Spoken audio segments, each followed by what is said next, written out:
So ito na nga yung ganap bago mabuntis itong aking asawa, no? Lagi na nakahubad, akala mo'y napakamacho, puro tiyan naman. Kung dati-rati wala yan siyan, ngayon napakalaki na, kaiinom ng alak. Ang lakas lagi mag-aya ng inom, akala mo lagi may pira. Ay tunay ka, pagkatapos dadaing sa akin wala ng pira. Abay bahala ka, hindi ko binibigyan niya ng pera. May pagkakasahod naman, akala mo lagi mauubusan ng alak. So kita nyo naman, hanggang tanghali nagiinom na yan kasi half day sila. Unang ininom, gin, sumunod Alfonso, o di yung kahuli-hulihan Red Horse. Paano hindi malalasing? Sa akin naman hinahayaan ko lang basta nandito lang sa bahay. Pagkalabas ko nga ay lasing na, kita nyo naman, at naglilihi na. Syempre ako nandito lang sa labas at binabantayan ko nga at alam ko nga lasing na. Sa akin naman walang problema kung mag-inom ka dyan basta nandito lang sa loob ng bahay. Saka lang naman ako nagliligalig talaga kapag ka nadayo pa ng inom sa kahanggan. Ay paano pag nalasing ng ganyan, naaturgahin baga siya ng mga kainuman niya, digay hindi. Kataas ay ihatid laang dito sa bahay. Pero wag kat nakakahiya din kapag kagaya nagsuka. Abay malalaman mo naman talaga kapag lasing na, kapag ka buhol-buhol na ang salita at hindi na maintindihan. Nakikipagsabayan din sa mga bagets. Ari mga bagets hindi pa lasing siya, lasing na. Pero wag ka, aringan si Corny itulog na rin. Ay naku mga kumartes, natigil lang yan ng pag-iinom. Alam nyo kung kailan. Kapag may ubo, sipon, nilalagnat, doon lang yan natigil ng inom. Ay sabi sa inyo, pagkakagaling, galing na naman sa pag-iinom. Wari ko, nung nagsukay, biglang nahulasan. O hindi baga yung kanyang sinukahan ay kanyang binubuhusan. Ay gina nga lang mga kumarites at nagsuka ay naandini pa sa labas. Kung nasa kwarto, ay naku po, mag-iisa kang matulog sa kwarto kapag ka doon ka nagsuka. Ay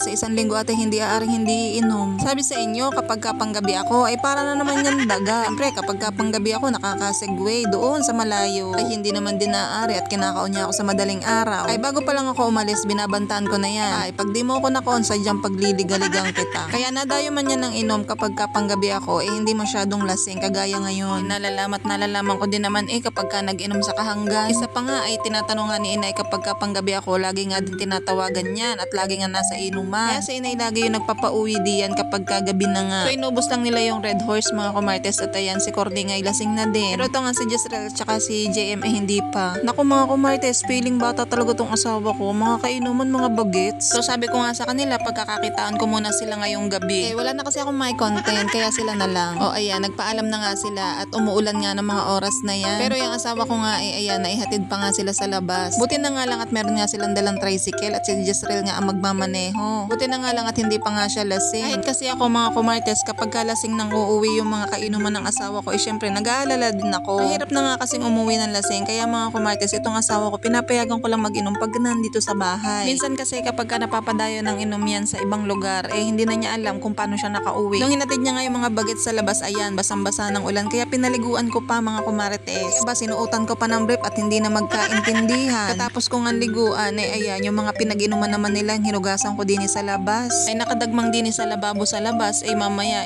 matalo na ng pusa, mabasa. Lahat naman ng bahay dito sa loob mga kumartes, lahat naman may mga sariling lababo. Pinagawan nga lang ni kuya dito sa labas kasi nga kalimitan, dito nga mga nagiinom. Pagpasok ko nga dito sa loob, maya biglang tumayo. Ay ayun pala yung naglilihi na, kaya ayan, himas ko ang likod. Buti na lang talaga mga kumartes at nakatayo pa. Kung hindi, nakulati na naman sa kwarto. Kalimitan kasi talaga mga kumartes, kapag kaya lasing na ihi talaga yan sa kama namin. Ay sabi sa inyo, minsan nagigising ako sa madaling araw, bakit ang lamig ng kumot? Ayun pala'y nag-ihi, laking-laki na. Ay aba, hinahayaan ko naman siya magbilad sa arawan. Ay alangan naman ako pa magbilad, hindi naman ako ang nag-ihi. So alam nyo na mga kumartes, lahat kayo nina. Katapos nga magsuka, ayan, binigyan ko nga ng kape. So mga kumartes, mag-isip na kayo ng ipapangalan at nakabuo na kami, charis. So bukas, ano kayang cravings nito? Siyempre, hanggang kinabukasan nga ay nagsusuka pa din, diba? Kada kakain siya ay sinusuka niya. Wari ko naman, hindi madadala. So ayun, pagkatapos nga magkape, sabi ko matulog na. Ay gina nga lang, pagpasok ko nga dito ay tulog na. Hindi pa kasi ako makatulog kasi nga ang hirap matulog kapag kagaling kang panggabi.